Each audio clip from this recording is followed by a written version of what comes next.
Hello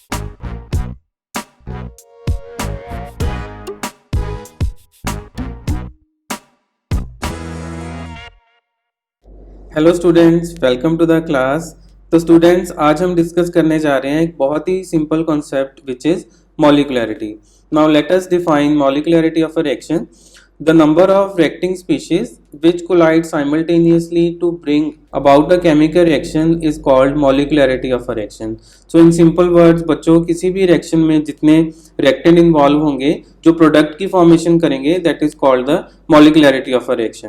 तो molecularity को discuss करने से पहले जो सबसे इंपॉर्टेंट पॉइंट है बच्चों, जो आपने याद रखना है कि जो मॉलिक्युलैरिटी है it is a theoretical concept. यानी कि मॉलिक्युलैरिटी फाइंड करने के लिए आपको क्या पता होना चाहिए बच्चों?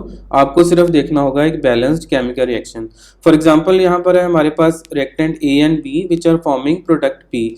तो क्लियरली ए एंड बी ही आपस में कोलाइड करेंगे टू फॉर्म द प्रोडक्ट। यानी कि इस रिएक्शन की मॉलिक्युलैरिटी कितनी होगी? इस रिएक्शन की मॉलिक्युलैरिटी होगी 2।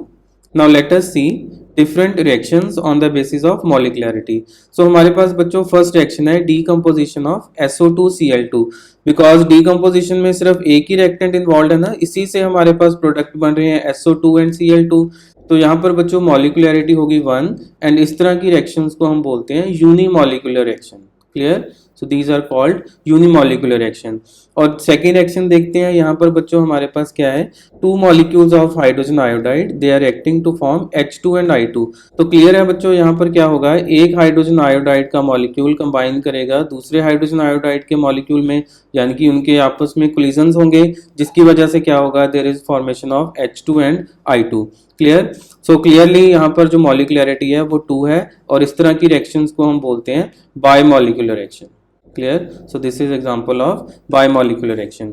सिमिलरली बच्चों जो नेक्स्ट एग्जांपल है वहां पर क्या है? हमारे पास नाइट्रिक ऑक्साइड की कॉम्बिनेशन हो रहा है ऑक्सीजन के साथ and there is formation of nitrogen dioxide. तो बच्चों यहाँ पर आप गैस कर सकते हो कितने मॉलिक्यूल हैं हमारे पास नाइट्रिक ऑक्साइड के, और ऑक्सीजन के कितने मॉलिक्यूल हैं? 1 मॉलिक्यूल हैं। यानी कि ये तीनों मॉलिक्यूल आपस में कोलाइड कर रहे हैं ना to form NO2। Therefore the molecularity of this reaction is 3 and this type of reaction is called trimolecular reaction. Clear? This is trimolecular reaction. तो देखा बच्चों, इतना इजी कॉन्सेप्ट है मॉलिक्युलैरिटी ऑफ अ रिएक्शन। आपको क्या चेक करना है? सिर्फ आपको रिएक्शन देखनी है और रिएक्शन में कितने रिएक्टिंग मॉलिक्यूल हैं जो प्रोडक्ट की फॉर्मेशन कर रहे हैं, तो वहां से आप क्या लिख सकते हो? मॉलिक्युलैरिटी लिख सकते हो। आपने यहाँ पर एक और पॉइंट याद रखना है बच्चों की जो मॉलिक्युलैरिटी है it is different from order of the reaction. Why? Because molecularity it is the theoretical concept whereas order of the reaction is experimental concept. लेकिन यहाँ पर एक एक्सेप्शन है कि certain cases में क्या होगा? molecularity and order की वैल्यू सेम हो जाएगी। क्लियर? तो अब हम बच्चों यही डिस्कस करेंगे कि what is the difference between order and molecularity and under what conditions they are same. Now let us discuss the difference of molecularity and order.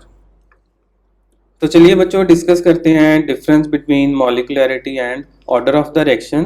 तो फर्स्ट डिफरेंस है बच्चों हमारे पास कि जो ऑर्डर है, order of a reaction is experimental concept whereas molecularity is theoretical concept. अभी हमने डिस्कस किया है, इसको थोड़ा एक्सप्लेन करते हैं बच्चों कि अगर हमारे पास है रिएक्शन, आपको पता है कि जो 2NO2 प्लस F2 है it will form nitrile fluoride 2NO2F। तो बच्चों यहाँ से अगर हम फाइंड करना चाहें मॉलिक्युलैरिटी ऑफ द रिएक्शन तो आपको कोई एक्स्ट्रा एफर्ट की जरूरत नहीं है। आपने क्या चेक करना है? बैलेंस्ड केमिकल इक्वेशन देखनी है और वहां से आपने नंबर ऑफ रिएक्टेंट काउंट कर लेने हैं। कितने रिएक्टेंट है बच्चों? 2 + 1, यानी कि मॉलिक्युलैरिटी कितनी होगी? 3। It is a trimolecular reaction. तो अगर हम बात करें ऑर्डर ऑफ दिस रिएक्शन, तो इस रिएक्शन का ऑर्डर आप कैसे फाइंड करोगे? यस, आपको पता है कि order of the reaction can be calculated from experimental data और it can be calculated from slow step of the mechanism. अगर हमको नॉलेज होगी experimental data of the reaction या हमें पता होगा slow step of the mechanism, तभी हम फाइंड कर सकते हैं ऑर्डर ऑफ द रिएक्शन। और आपको याद होना चाहिए बच्चों कि ये जो रिएक्शन है, हमने लास्ट वीडियो में इस रिएक्शन का मैकेनिज्म किया था। इस रिएक्शन के मैकेनिज्म को बच्चों मैं रिपीट कर रहा हूँ। यहाँ पर हमारे पास फर्स्ट स्टेप में क्या हो रहा था? NO2 plus F2 they are forming NO2F plus F। And second step में बच्चों क्या हुआ था? हमारे पास NO2 plus nascent fluorine they are combining to form NO2F। Clear? और ये जो मैकेनिज्म का स्टेप है this is the slow step and this is the fast step. आपको पता है कि ऑर्डर लिखने के लिए हमें स्लो स्टेप का पता होना चाहिए, तो बच्चों हम यहाँ से रेट इक्वेशन लिख सकते हैं। तो रेट इक्वेशन क्या होगी, rate is equal to k NO2 raise to power 1 F2 raise to power 1। तो यहाँ से ऑर्डर कितना आएगा बच्चों, ऑर्डर विल बी 2। तो देखा आपने, टू फाइंड द मॉलिक्युलैरिटी हमें क्या चाहिए, सिर्फ रिएक्शन चाहिए, हमें वहाँ पर रिएक्टेंट ही काउंट करने हैं। लेकिन अगर आपको ऑर्डर फाइंड करना है तो ऑर्डर के लिए आपको एक्सपेरिमेंटल डाटा या मैकेनिज्म या स्लो स्टेप का वहाँ पर रिक्वायरमेंट होगी। Clear? So in this way we can say order is experimental concept whereas molecularity is theoretical concept. Now let us see the second difference. तो इस पॉइंट को बच्चों आप प्रीवियस एग्जाम्पल के साथ ही एक्सप्लेन कर सकते हो कि अगर हमारे पास वही रिएक्शन है in which 2NO2 plus F2 they are combining to form NO2F, तो यहाँ से बच्चों अगर हमें इस रिएक्शन की मॉलिक्युलैरिटी लिखनी होगी तो आपको क्या चाहिए, रिएक्शन चाहिए। लेकिन अगर हमें ऑर्डर लिखना होगा तो आपको क्या चाहिए, रेट लॉ इक्वेशन चाहिए, that is NO2 raise to power 1 and F2 raise to power 1। तो यहाँ से कितना आएगा बच्चों, ऑर्डर कितना आएगा, ऑर्डर इज इक्वल टू 2। तो in simple words molecularity find करने के लिए चाहिए आपको बैलेंस्ड केमिकल इक्वेशन, वहाँ से आप कैलकुलेट कर सकते हो molecularity which is 3 in this case. और अगर आपको फाइंड करना होगा ऑर्डर ऑफ द रिएक्शन तो आपको क्या लिखना होगा, वहाँ पर रेट इक्वेशन या रेट एक्सप्रेशन, और वहाँ पर जो पावर्स होंगी उनका सम करने के बाद आप फाइंड कर सकते हो ऑर्डर ऑफ द रिएक्शन। तो चलिए देखते हैं पॉइंट नंबर 3 वो क्या है, the molecularity can never be zero whereas order can be zero। बहुत ही सिंपल पॉइंट है बच्चों। आपको पता है कि मॉलिक्युलैरिटी क्या है, number of reacting species which are combining to form product. तो बच्चों अगर रिएक्टेंट ही नहीं होंगे तो प्रोडक्ट की फॉर्मेशन की तो सवाल ही नहीं पैदा होता। तो इसका मतलब है कि जो मॉलिक्युलैरिटी है वो कभी भी जीरो नहीं हो सकती। अगर हमारे पास मॉलिक्युलैरिटी जीरो है उसका मीनिंग क्या है कि वहां पर रिएक्टेंट ही नहीं है। अगर रिएक्टेंट ही नहीं होंगे तो प्रोडक्ट तो बनेंगे नहीं। सो this is not possible. Whereas बच्चों जो ऑर्डर है वो जीरो हो सकता है, ये हमने लास्ट वीडियो में डिस्कस किया है। अगर आपने वो वीडियो नहीं देखी है तो पहले आपको वो वीडियो देख लेनी चाहिए। और एग्जांपल है हमारे पास conversion of NH3 into N2 plus 3H2 in presence of a catalyst which is platinum at high temperature। Clear? तो वहां पर बच्चों हमने एक्सप्लेन किया था कि जो इस रिएक्शन का रेट लॉ है वो क्या है, रेट इज इक्वल टू के NH3 रेज टू पावर 0। यानी कि ये एक जीरो ऑर्डर रिएक्शन है। जीरो ऑर्डर रिएक्शन का मीनिंग ये है बच्चों कि जो rate of this reaction it is independent of concentration of the reactant. कि अगर आप NH3 की कंसंट्रेशन को इंक्रीज कर रहे हो या डिक्रीज कर रहे हो उससे रेट ऑफ रिएक्शन पर कोई इफेक्ट नहीं आएगा, जिसकी वजह से ऑर्डर ऑफ रिएक्शन क्या हो सकता है बच्चों, जीरो हो सकता है। और अगेन ये सभी हमें पता चलता है फ्रॉम एक्सपेरिमेंटल डाटा और experimental verification. And the next point is the molecularity is always a positive number, clear, whereas order can be negative। तो ये तो ऑब्वियस सी बात है बच्चों कि जो molecularity है it should always be a positive number। तो किसी भी रिएक्शन के लिए for example R forming P मॉलिक्युलैरिटी कभी भी नेगेटिव नहीं हो सकती, बिकॉज मॉलिक्युलैरिटी से हमें बच्चों क्या पता चलता है, the number of reacting species. और जो नंबर ऑफ रिएक्टिंग स्पीशीज है वो नेगेटिव में नहीं हो सकते ना, और इसकी वजह से क्या होगा, मॉलिक्युलैरिटी कभी भी नेगेटिव नहीं होगी। वेरएज हमने देखा था बच्चों की जो ऑर्डर है वो नेगेटिव हो सकता है। लास्ट वीडियो में हमने एग्जाम्पल भी डिस्कस की थी। If we have ozone as reactant which is changing into oxygen। और इस रिएक्शन का बच्चों हम रेट लॉ कैसे लिख सकते हैं, we can write rate is equal to K O3 which is the reactant raised to power 2 and O2 raised to power -1। तो बच्चों इस तरह आपने देखा कि ये जो हमारे पास प्रोडक्ट है it is also involve in the rate equation, और जो इसका ऑर्डर है वो क्या है, हमारे पास नेगेटिव ऑर्डर है। तो यहाँ से हमें पता चलता है बच्चों कि ये जो हमारे पास ऑर्डर है it can B negative. And the next point is the molecularity can never be fractional whereas the order can be fractional। तो कैसे बच्चों, suppose a reaction in which HI is forming H2 plus I2। Clear? तो यहाँ पर बच्चों मॉलिक्युलैरिटी कितनी है इस रिएक्शन की, मॉलिक्युलैरिटी है जो वो 2 है। बिकॉज यहाँ पर बच्चों हमने क्या काउंट किया, हमने देखा कि एक HI का मॉलिक्यूल दूसरे HI मॉलिक्यूल के साथ कोलाइड कर रहा है और वो बना रहा है H2 एंड I2। इस रिएक्शन से हमें यही इंफॉर्मेशन मिलती है। बिकॉज बच्चों ये जो पूरे का पूरा एक मॉलिक्यूल कंबाइन कर रहा है ना दूसरे मॉलिक्यूल के साथ, यानी कि जो कोलिजन हो रही है पूरे के पूरे मॉलिक्यूल की हो रही है ना। हम ऐसा तो नहीं बोल सकते कि हाफ मॉलिक्यूल कंबाइन कर रहा है या हमारे पास 1/3 मॉलिक्यूल कंबाइन कर रहा है, नो। जो हमारे पास होगा मॉलिक्यूल वो पूरे का पूरा मॉलिक्यूल ही कोलाइड करेगा, जिसकी वजह से क्या होगा बच्चों, ये जो मॉलिक्युलैरिटी होगी it can never B fractional. तो लेकिन अगर हम बात करें ऑर्डर की तो बच्चों वो क्या है, ऑर्डर कैन बी फ्रैक्शनल। यहाँ पर हमारे पास एक पर्टिकुलर एग्जांपल है in which H2 is combining with Br2 to form 2HBr।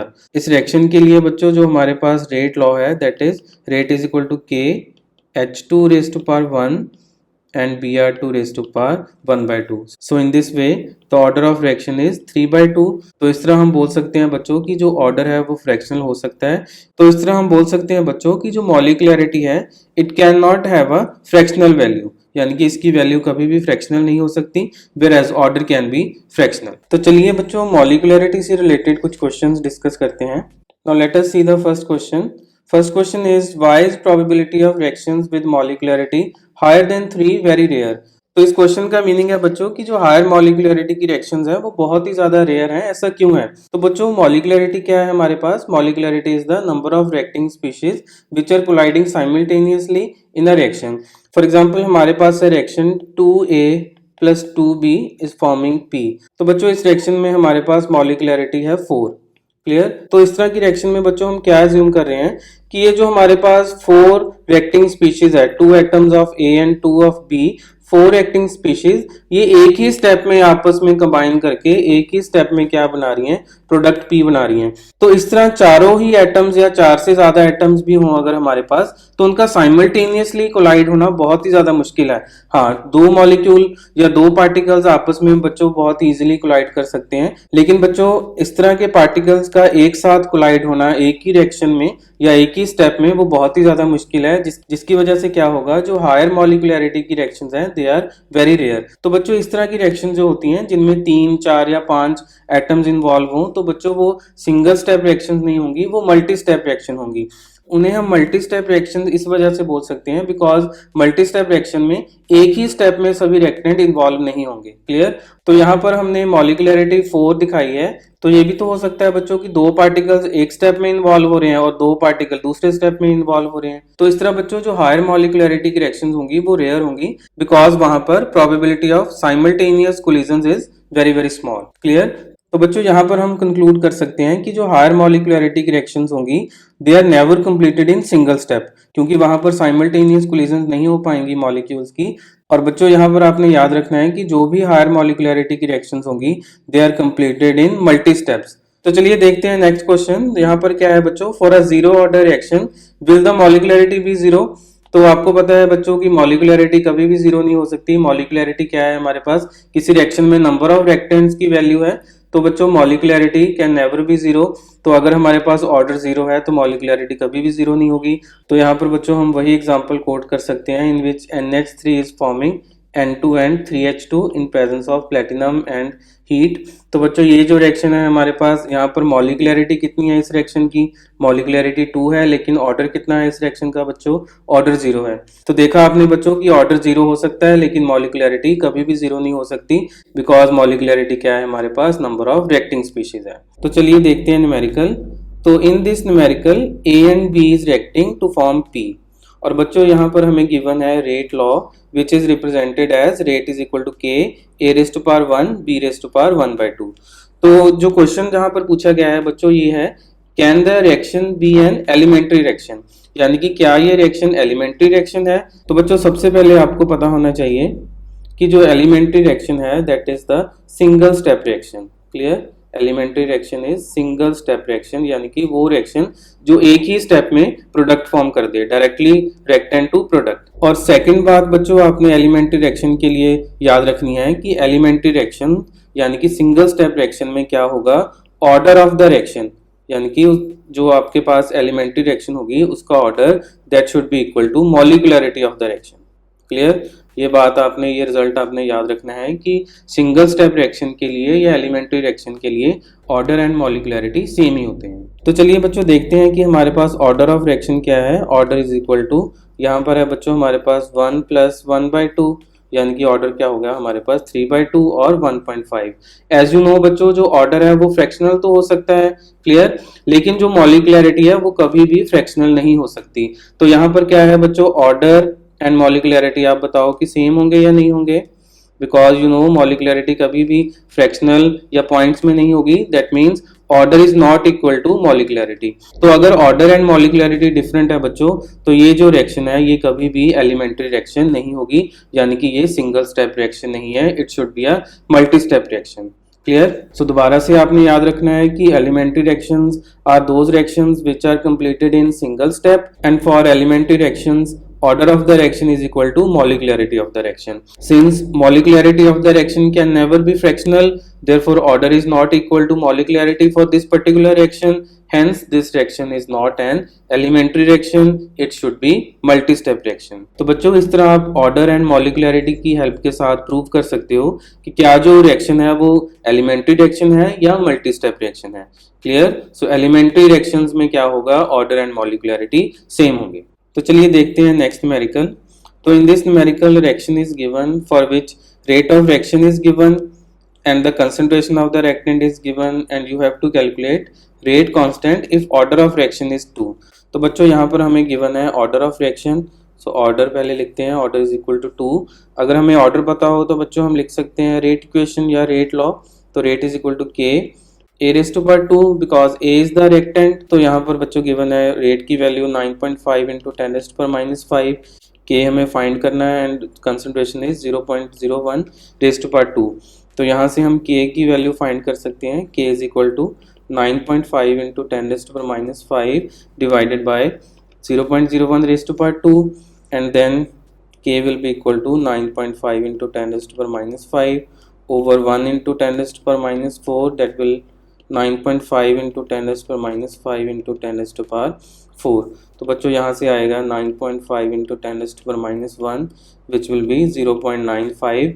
और जो k के यूनिट हैं वो सेकेंड ऑर्डर रिएक्शन के लिए आपको पता है. तो क्या होंगे unit, mole per litre raise to power -1 second inverse. Clear. और we can say 0.95 mole inverse litre second inverse. तो चलिए बच्चों अब हम डिस्कस करेंगे कैरेक्टरिस्टिक्स ऑफ रेट कांस्टेंट. तो चलिए बच्चों डिस्कस करते हैं characteristics of rate constant.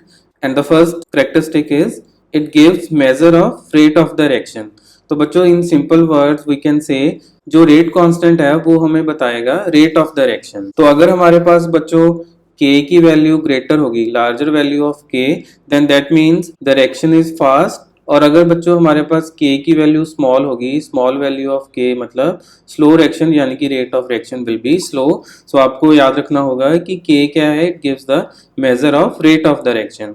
And second characteristic is बच्चों वो क्या है हमारे पास, at a fix temperature the value of rate constant is fix. So इसका मतलब है बच्चों कि अगर हमारे पास कोई रिएक्शन है R फॉर्मिंग P, अगर वो रिएक्शन T डिग्री सेल्सियस पर अकर हो रहा है तो हमारे पास जो K की वैल्यू होगी यानी कि रेट कांस्टेंट होगा वो जब तक टेम्परेचर फिक्स है वो K की वैल्यू फिक्स रहेगी. और अगर हमें K की वैल्यू को चेंज करना होगा तो हमें क्या करना होगा, it changes with change in temperature. यानी कि अगर हम टेम्परेचर को चेंज करते हैं तो रेट कांस्टेंट की वैल्यू भी चेंज होगी because with increase in temperature rate of reaction increases and with decrease in temperature rate of reaction decreases. अगर टेम्परेचर इंक्रीज होगा बच्चों तो रेट ऑफ रिएक्शन भी इंक्रीज होगा, जिसके साथ क्या होगा, जो रेट कांस्टेंट है वो भी क्या होगा, इंक्रीज होगा. तो आपको याद रखना है कि temperature and rate constant are directly proportional. If temperature increases then there is increase in rate constant. And the next point is different reactions have different values of rate constant. So very obvious है because हमारे पास कोई भी reaction है, suppose R forming P या R1 forming P1, तो वहाँ पर बच्चों दोनों रिएक्शंस का रेट अलग अलग होगा ना. अगर दोनों रिएक्शंस का रेट अलग अलग है दैट मीन्स उनका K भी क्या होगा, डिफरेंट होगा. तो आपने याद रखना है कि different reactions have different values of K. Similarly, the value of rate constant is independent of concentration. कहने का मतलब है बच्चों कि जो हमारे पास रेट है वो क्या है, rate is equal to K concentration of reactant, this is the rate law. तो यहाँ पर अगर हम कंसंट्रेशन को इंक्रीज या डिक्रीज करते हैं तो उसके साथ क्या होगा, रेट इंक्रीज या डिक्रीज होगा. लेकिन जो हमारे पास रेट कांस्टेंट है वो सेम ही रहेगा. रेट कांस्टेंट को चेंज करने के लिए हमें क्या करना होगा, टेम्परेचर को इंक्रीज या डिक्रीज करना होगा. कंसंट्रेशन को इंक्रीज या डिक्रीज करने से K की वैल्यू पर कोई इफेक्ट नहीं होगा. सो बच्चों ये थे कुछ important points regarding rate constant. तो चलिए बच्चों this is all about today. मिलेंगे अपनी नेक्स्ट वीडियो में जहां पर बच्चों हम डिस्कस करेंगे methods to find order of a reaction. Till then take care, bye bye.